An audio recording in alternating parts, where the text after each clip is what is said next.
যে কীভাবে গণতন্ত্রের পক্ষে তিনি মানুষকে জাগিয়ে তোলার চেষ্টা করেছেন। শক্ত ভিত্তির উপর দাঁড় করাতে পারি, এটাতে আমাদেরকে একযোগে কাজ করতে হবে। আসুন আজকে সেই লক্ষ্যে আমরা কাজ করি। ধারণা, এই যে আপনার পারসেপশন, এটাকে কিন্তু আমাদেরকে মূলত কাজে লাগাতে হবে। আমি আন্তরিকভাবে কৃতজ্ঞতার সঙ্গে স্মরণ করি, মনে করি যে আমাদের নেতা জনাব তারেক রহমান সাহেব, তিনি নির্যাতিত হয়েছেন, তাকে মেরে ফেলার চেষ্টা করা হয়েছে, অত্যাচার করা হয়েছে, তারপরেও বিদেশের থেকেও তিনি কিন্তু আমাদের দলকে শুধু নয় গোটা জাতিকে উদ্বুদ্ধ করার চেষ্টা করেছেন, তিনি উজ্জীবিত করেছেন।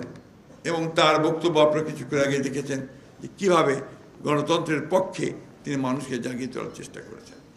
সুতরাং আমাদের দায়িত্ব যে আমরা সবাই অন্তত গণতন্ত্রে যারা বিশ্বাস করি, আমরা সবাই একজোট হয়ে সামনের দিনগুলোতে শুধু নির্বাচন নয়, নির্বাচনের পরবর্তীকালে যেন গণতন্ত্রকে আমরা প্রাতিষ্ঠানিক রূপ দিতে পারি, শক্ত ভিত্তির উপর দাঁড় করাতে পারি, এটাতে আমাদেরকে একযোগে কাজ করতে হবে।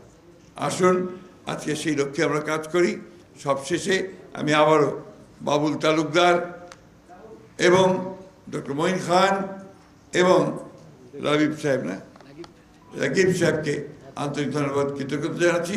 এবং এই বইয়ের ডকুমেন্টের পাবলিকেশনের সঙ্গে যারা জড়িত ছিলেন তাদেরকে আন্তরিক ধন্যবাদ এবং কৃতজ্ঞতা জানাচ্ছি।